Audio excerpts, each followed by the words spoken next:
you ever felt so anxious or concerned about going into work that you think it would be easier to just leave and get another job? What we'll explore today in today's podcast is how to identify psychological safety and the lack of it, and how to deal with it if you're in that situation. Becky and I, over the years, between us, have worked for hundreds of businesses and coached thousands of people in looking at these kind of issues and finding the best ways to deal with them. Across our podcast series, we'll be exploring similar themes and topics around well-being, so keep an eye out for the ones that resonate best with you. Okay, so psychological safety, bit of a buzzword at the moment, lots of people talking about it. What does it mean to you, Beck? So I think it's probably easier to define the lack of psychological safety. So if you are in an environment where it is not psychologically safe, then you probably feel anxious to share ideas, challenge anything, suggest anything, make mistakes, because you fear what will happen. So that might be that people humiliate you, or that you fear to an extreme you might lose your job, or that you won't get something. Ultimately, it's feeling really uncomfortable in the social environment that you work in. So the opposite of that is an environment where people feel comfortable to share ideas, make mistakes, grow, learn. They can be themselves, and they don't fear the negative repercussions of any of those things. Yes, yeah, I totally agree with that. And there are some companies that do it very well. Sort of well-known ones, companies like Google and Microsoft, have a culture of psychological safety. It's what they're about. And I think it has such a big impact on the individuals within the business and on the impact for the business as well. Yeah, definitely. And in terms of the individuals within the business, across the people that you've coached, and for those that don't know, Kathy is my mum, mum and I are both coaches. For the people that you've coached, what are maybe some examples of where people come to you and, I don't know, they might say, my boss does this, or my colleague does that are kind of tangible examples of what this could look like in day-to-day experiences at work? I think there's many examples. I mean, I could give one of my own if you like. So many moons ago, before I started working for myself and became a coach, there was a guy that I worked with who was he was obnoxious, and he was very opinionated. He took pride and pleasure in humiliating people in meetings, and he'd laugh at them and put them down. And unfortunately, that business didn't have a culture of dealing with that kind of thing. And it wasn't just me that experienced it. A lot of people did. And my choice was to say, I'm going to remove myself. So kind of reminds me of something that I used in my parenting style with you and your brother Ross. You say, what was it I used to say to you if you came to me and said, I don't like this, this is not making me happy? So when we were kids and throughout life, whenever there was something that we'd say, I don't like this, or I've got an issue with a friend or whatever, Mum would always say, you have 3 ways that you can deal with it. You can change the situation, so try and influence something about it, change whatever it is that's causing you issues. You can remove yourself from the situation and walk away. If you can't do those things, you might be able to change how you feel or change how you think about the situation. And no one of them is like the right thing to do. It depends on the situation and on you and the dynamic and all of that. But it gave a really nice framework for now as an adult. I look at any problem that I have in that way. What of those 3 options is going to be my best choice? So you said to me earlier that you've been a remover. That's been your kind of choice usually. And maybe you can give examples of when removing is the right thing to do, or what doors that can open, or what might be the positives of choosing to remove yourself if you're in a situation where you're not psychologically. It's not always the right thing to do. And I've learned different strategies through my life where I'm able to deal with things differently and not necessarily remove myself. but sometimes it is the right thing to do. And I think the whole thing about not feeling psychologically safe at work or feeling uncomfortable or anxious all the time, one of the key things, as we know, self-awareness is the key.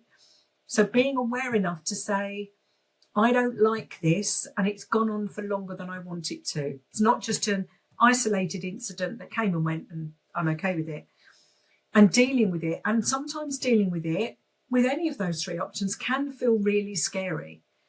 And that's where we have to be able to have that resilience and that strength and that belief in ourselves of, I'm going to do what's right for me.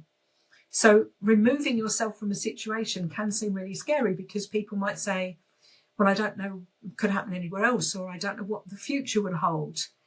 But how many times I know for both you and I, where we've taken that step and gone, okay, I'm not okay with this anymore, and it's not getting resolved, and I'm going to just remove myself and take the step of what's going to come next. And it always seems to work out for the best. Yeah. It's really interesting that if you look back on your life at the pivotal moments where you're so happy that happened because it took you down a particular route. Even if you weren't happy about it in the moment, it often comes out of more stressful situations, actually, and making the break with it. So for me, the two biggest decisions I ever made where I walked away from situations that were not right for me and into the unknown, one of them ended up taking me down the route where I do coaching and training, and I never would have otherwise. And one of them led me to meet my wife and be with the love of my life, which had I stayed in those situations, my life would be very, very different. And I'd probably still be in that stress world in different ways. Yeah. My business mentor says, your greatest achievements come as a result of facing your greatest fears. And I think for people in work stress or being psychologically unsafe at work, potentially the biggest fear around removing myself is, could I find another job? If I did, would it be just as bad? What if I lose money? What if I have to drop down, I can't do the same level, or it interrupts my career, or all of the what ifs that are a risk when you walk away from a job, whether you've got something lined up or you don't. And I completely understand why that is scary for people. Absolutely. And I think as a coach, and I'm sure you find this, one of the things I love about it so much is helping people to explore those what ifs and go the other way. Well, what if you actually found something better? What if you find yourself going to a party like, I'm so glad that happened, and being able to build that strength and resilience to say, I'm going to do this. And then how am I going to do it? How am I going to make it happen in a way that's comfortable for me?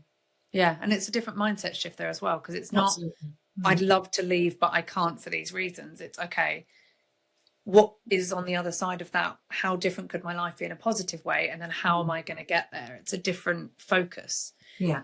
To give maybe a more extreme example, I think when I left my sales job many years ago and got into coaching and training, I was working for a company that I'd been at for years.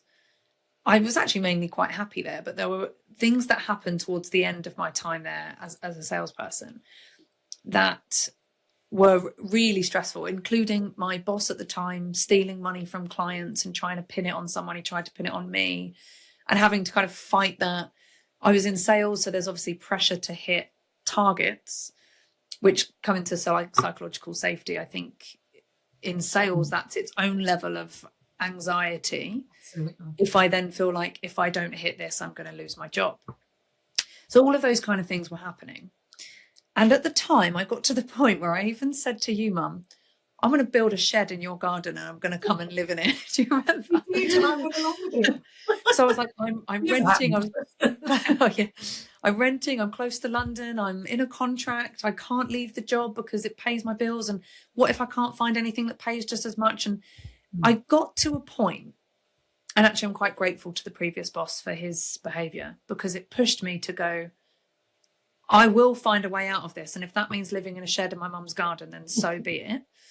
But what I ended up doing was actually paying to get out of my rental contract, to move into a mobile home deeper into the country and away from London. And I quit my job and I had nothing lined up. It was a crazy thing to do. And it affected my life in multiple ways. But looking back, I'm so grateful to past Becky for having done that, removing myself from that situation, that cleared my brain to be able to think about what I really wanted to do, and therefore got into training and coaching, which has led me into something that I'm so happy I do. So sometimes that scary thing, and it might impact loads of different areas of your life, is so worth doing, and you're going to be so glad that you do. You just got to push through that. And there were multiple reasons, if I recall at the time, where you couldn't actually move back into the house with us because that was an option, but it kind of wasn't because of decisions you had to make. So yeah, again, you got to go through those processes of, well, I could do this, no, I can't. I could do this, I can't. You know, and what that leads to. But it's that being solution oriented and saying, okay, I don't have to stay stuck here. I can look at all of my options, whatever they may be, and I'm going to move forward. So in terms of removing ourselves from the situation, we've kind of talked about the positives of being able to do that and how it can be scary, but overcoming that can often put you in a place where mentally you're so different that it actually gives you clarity to find other answers. What would be maybe reasons why it's better to go a different route and maybe not remove ourselves from a situation? Okay, so I think a lot can come down to, can I look at this from a different perspective? So, you know, can I choose to feel differently? So I'm not going to take this personally.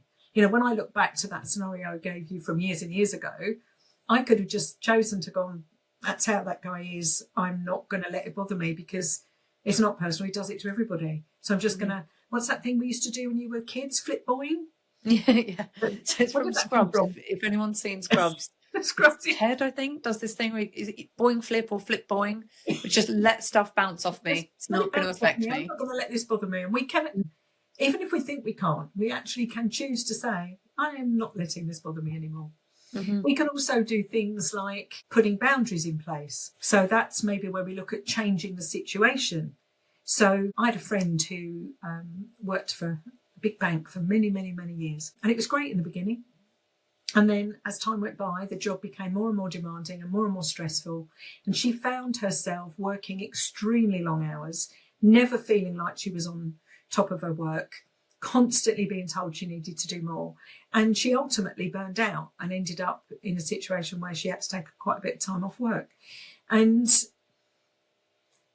you know, that situation could have been dealt with much sooner.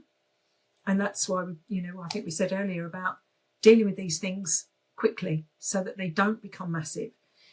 But what happened for her, she had some coaching during that time. And when she went back to work, she put some boundaries in place. And she's like, okay, I'm coming back. I think she went back part-time to begin with, and she built it up. And she said, I am going to be taking my lunch break, and I am going to be leaving by 6 o'clock in the evening. I'm not going to be here at 10 every night of the week. And what she found was she felt like she'd taken back some control of her life, but she'd also had found that she was more productive. She was actually better at her job because she wasn't in that constant state of stress and anxiety and pressure.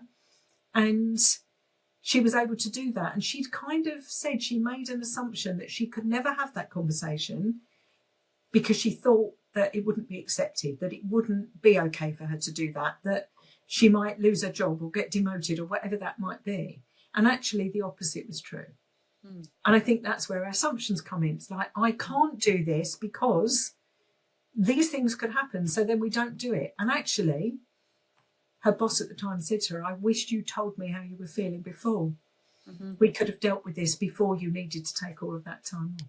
Yeah. So in that story, there's quite a few different examples of how we can look at things differently, deal with them differently. Rather than going, I'm out, I'm gone.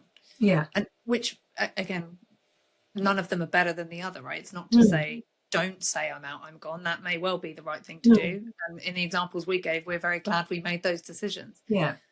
But there may be other explorations. So in terms of, so we've got remove ourselves from the situation, change the situation, or change how you feel about it. Mm. Let's maybe dig more into, because I think that example of putting boundaries in is a really good one for how I can change the situation. So that for me is about exerting the influence that you have. So you may not have, you probably don't have control over a situation to dictate what happens, but there may be a level of influence. And that for me comes to how we communicate, who we communicate to, when we do it, how we do it, that may well change that situation. So in that case, that was a coming back to work and going, actually, I want to talk about how we do this, and I'm going to put in different boundaries. Are there other examples that you can think of as to how we can change a situation? I think you had a really good example of that with someone you know recently who was struggling with the person that was their ultimate line manager. Mm-hmm. And if I'm right in remembering this story, she decided that there was another line manager, it was kind of on the same level, that she could move, and she knew that their personalities were more aligned, and that she wouldn't have the level of anxiety around dealing with that type of personality. Am I right in that? Yeah. And actually, this was an example of somebody, she worked in a smallish startup, so 40 people, so small startup. Probably the bigger the organization you work in, the easier this might be, potentially. Yeah. She had one boss, like one direct boss, and found it really, really difficult to work under him because he'd been doing it for years and years, like 20 years, and she'd only been doing it for like a year. And she made mistakes, and he would be angry about that, and he would only ever give her feedback that was negative, and she really didn't feel psychologically safe. She didn't feel like she could address it with him directly because she was scared of how he would react. So instead, she asked to transfer to work underneath a different guy in a different team, but using the same skill set. And this guy was the most psychologically safe person, very encouraging and supportive, and she felt really comfortable with him. So she didn't have to leave the organization. She could just move to a different department. And again, I would think the bigger the organization, the more departments there are, the easier that might be. Or maybe move project. You're on a project working with certain people, you can stay in the same department and work on a different project. So again, it's not going, I've been on this project for 6 months with this absolute narcissist, for example, and it's so awful, I'm just going to quit my job. Can I move to a different project? Can I move to a different department within the same role or the same organization? Can be something that can be done.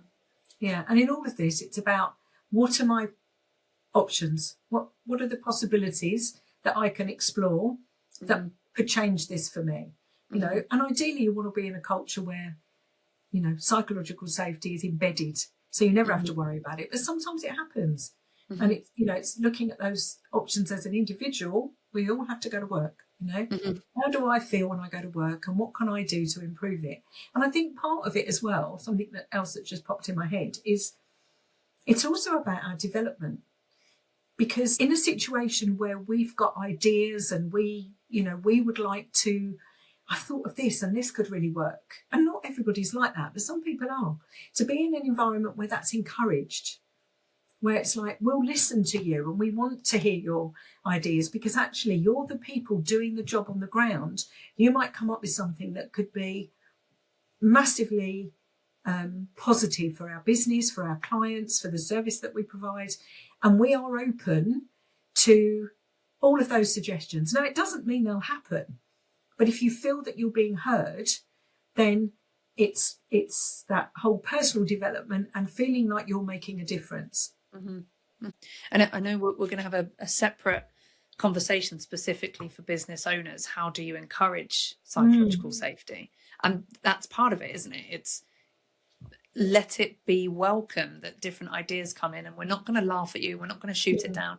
Doesn't mean we implement everything everybody says all the time, but it's welcome. And I think for a lot of companies, for a lot of people, most people are not psychopaths or narcissists. that Hopefully. actively want, yeah, luckily, that actively want to cause other people harm or distress or want to control or want to whatever, they don't realize that something they say or that the way that they say it might be being interpreted in that way. So it comes back to how can we change the situation, which might be having a conversation with a boss or a colleague, or maybe other colleagues, see how other people feel about it, see what they've tried, and being able to say, I know you probably don't mean for it to come across this way, because people often don't. Sometimes I feel in meetings when I share things that I'm completely shut down. And there've been a couple of times where I actually feel like I'm made to feel stupid for bringing it up. It might be how I'm feeling about it, might not be true, but can we talk about it? And you might find that something to that effect makes people go, wow, no, I didn't know that. What is it? How can we make this better? What can we re-agree on? Which again comes back to the point you made about the earlier the better. Because if that's 10 years in, it's much harder to address and change than if you're a few months in, maybe. And actually, we spend so much of our time at work. It's really important that we do enjoy it, that we are around people that, we get on with, that we do feel that we're growing and developing and we're making a difference, we're contributing. Because I don't think most people actually want to go to work and feel that what they do doesn't make a difference, It's part of who we are as people. Yeah. So I think it is really important that we address these things as soon as we can and be open to what are my options here? What can I do? How can I do something? Because ultimately we're responsible for ourselves. So what can I do to make this different in whatever the outcome of it is, so that I do feel good when I go to work, because it's so important. Exactly. And that's why I think bringing it down to, then there's multiple options for each, but can I take myself out of this? And if I do, what are my options in that? Can I address it, change it? If I do, what do I do there? And there's going to be different ways to do it. Can I change how I feel? And if so, what do I do there? I think it's a really good framework for not just feeling like I feel rubbish, I hate this, I'm stuck. And that's just a loop that's going around in my head every day. And Sunday night is the worst feeling because I know I've got to get up on Monday type thing. Yeah. Coming back and maybe digging in a bit more to the how to say it. I know you've noticed this with clients as well, because we've talked about this, that when people have an issue socially, so again with a boss, a colleague, a partner, a child, whatever, what a lot of people do, and maybe this is also more a British thing, I don't know, is that we go to the extreme of submission. I'm not going to say anything at all. Or if I do, I'm going to be angry and I'm going to be aggressive about it, which is why I'm going to choose not to say anything at all. And neither of those help. It's the middle ground of I'm going to address it and I'm going to learn how to address it in the right way. That's actually more likely to influence. It's more likely for people, the other side, to feel heard, more likely to be collaborative, that is more likely to get the outcome that you want, or at least get closer to it. So a perfect example here was somebody I was talking to the other day. Their boss's boss is somebody that weirdly makes a lot of mistakes himself, takes no accountability for that, blames everybody else for it, and wants to pick at every tiny little error or mistake that anybody else does, call it out in a meeting in front of everybody else and go, why did you, why didn't you, you did, you didn't. That type of behaviour. Now, that type of person can make a lot of people submit, justify themselves, just agree, definitely not push back and say, well, actually, you did or you didn't. So they say nothing. And then they get to the point where they go, I'm gone. Or they go, yeah. And they're pushed to a point and they react. So what this lady did that I was talking to the other day, the way she dealt with this, is she had a one-to-one with this guy.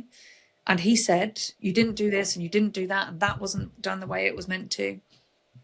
And I think the way she handled this was brilliant. She said, thank you so much for that feedback. I'm definitely going to bear it in mind, because you're right. I didn't do those things and I should have. That's not the quality that we're looking for.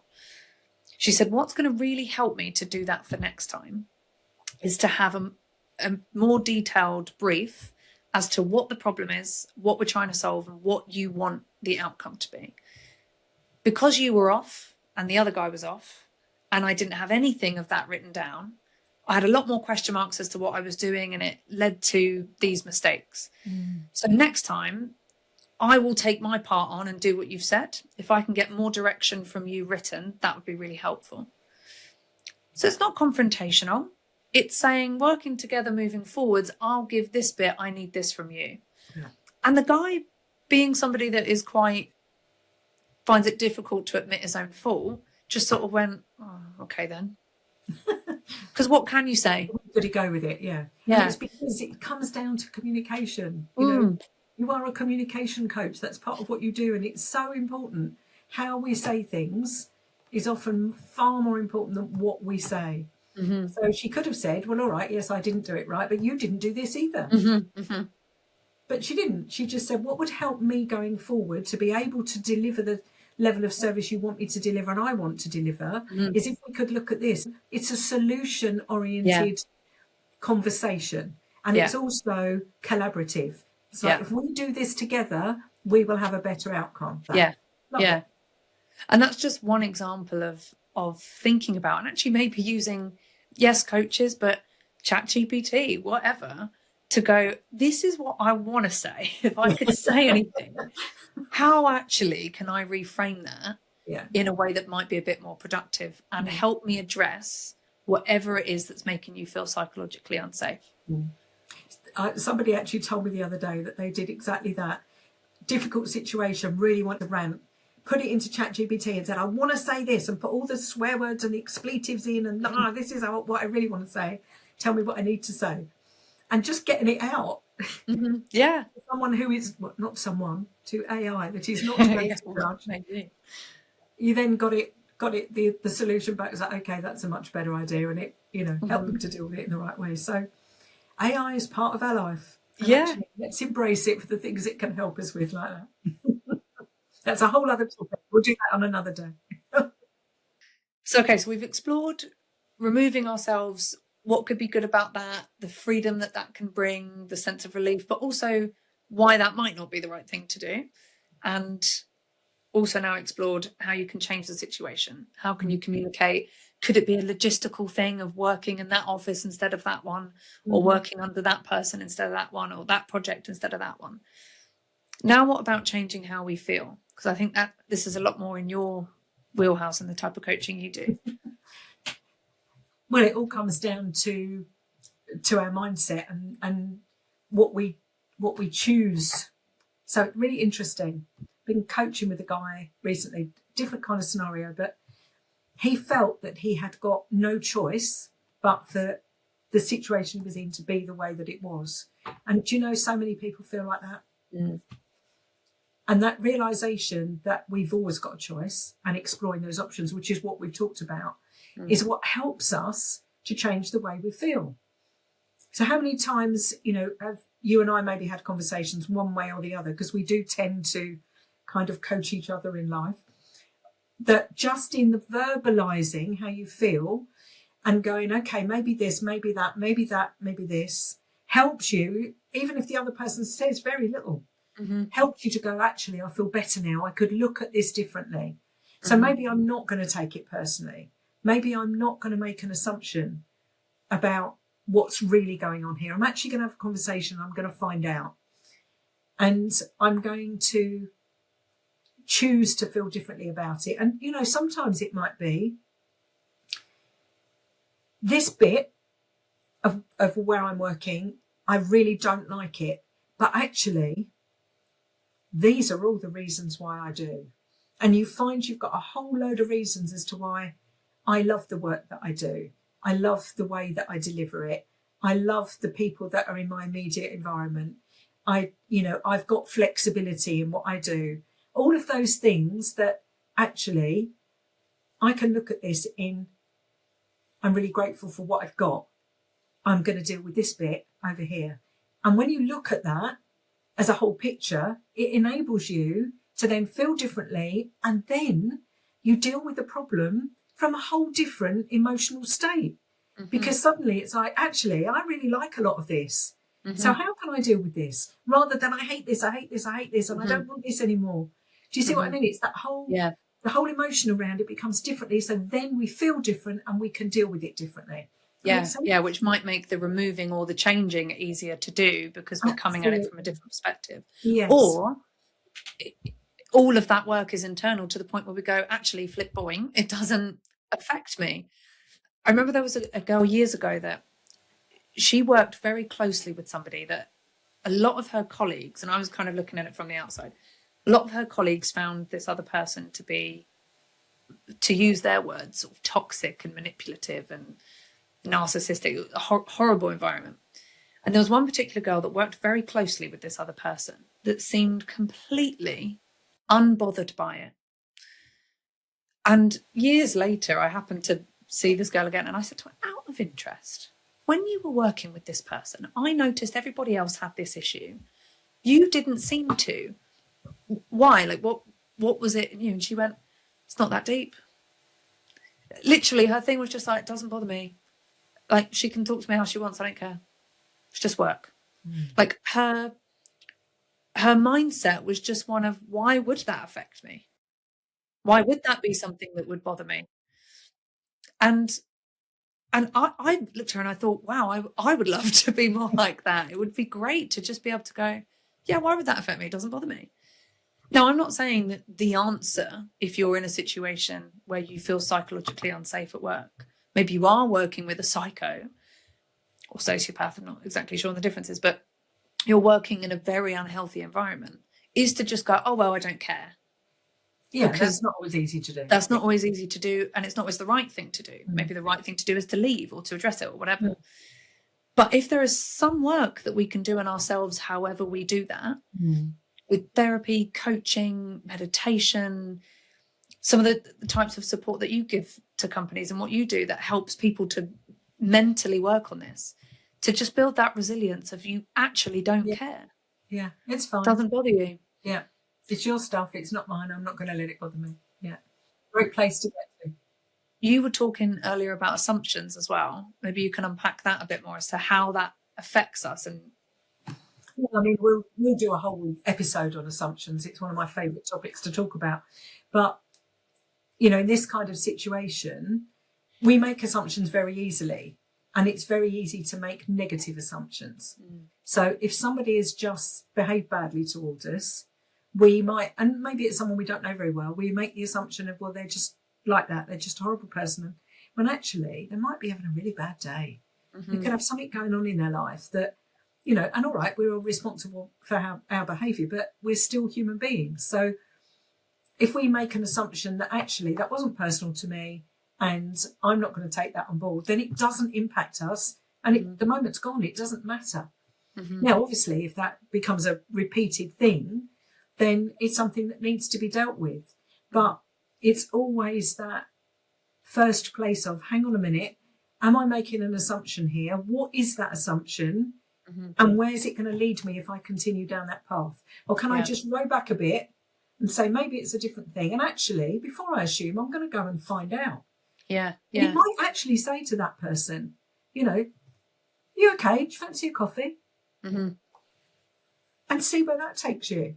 You know, because it could be that person just needs someone to listen.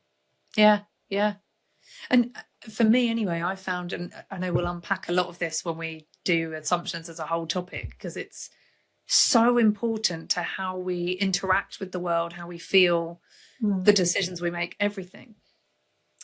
If I assume that, let's say, for example, on the topic of making mistakes, if I make a mistake and I feel that somebody is being particularly berating to me about that or upset with me about that, I might make the assumption that they think that I'm stupid or incompetent. They want to fire me.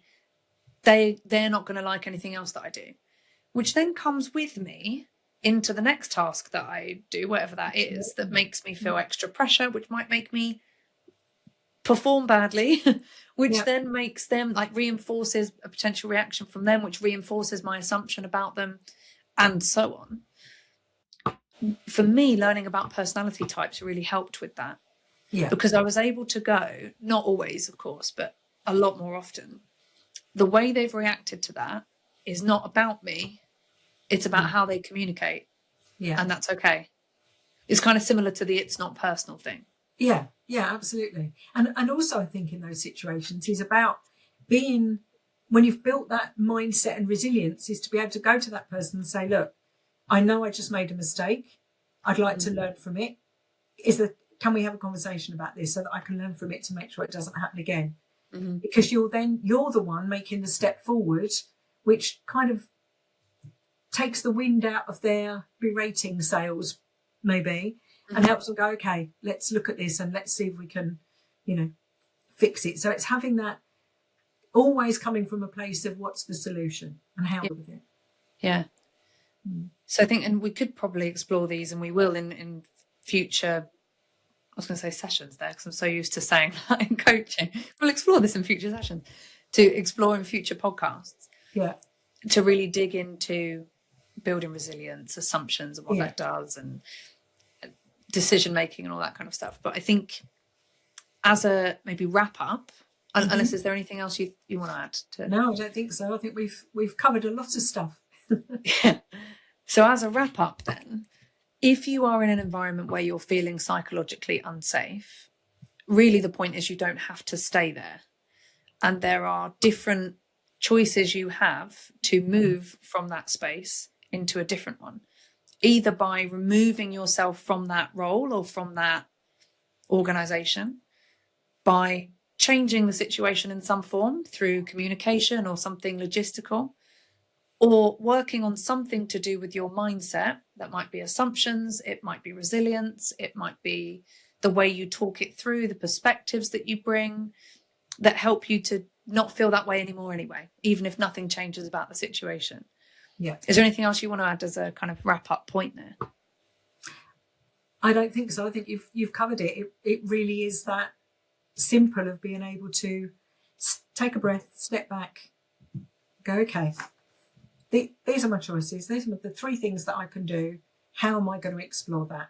And I think it always starts with us, because it's easy to blame everybody else and everything else, but actually we're the only one that can make that change, whatever that looks like. So and doing that early on in the process. As early as possible. And that's not to say, if you're listening to this and you've been in a psychologically unsafe place for 20 years, that, oh well, it's not early anymore, I'll just leave it. There's still things you can do, but the earlier the better. The right time to do it is right now, wherever you are in the process. Well, look, what's that saying, that the best time to do it was yesterday, the second best time to do it is today? Absolutely. Kind of thing. Nice. Well, hopefully you got something out of this episode. There may well be things that you go, no, couldn't do that in my situation. Oh, but maybe I could explore this one. Hopefully there was enough there for you to pick at. If anyone's in a situation where they'd like to be able to explore this a little bit further, go to the show notes and you can see how to reach out to us. We'd love to be able to help you if that's appropriate. Yeah, definitely. And if you have any, as you've been listening, that you think, well, I would do this, or I use this model or this tool or this framework or whatever, please feel free to share it in the comments. We'd love to see it. And for other people that are listening, it may well help them as well. So feel free to share with us your take on these things. Yeah, love that too. All right. Take care. See you next time. Bye.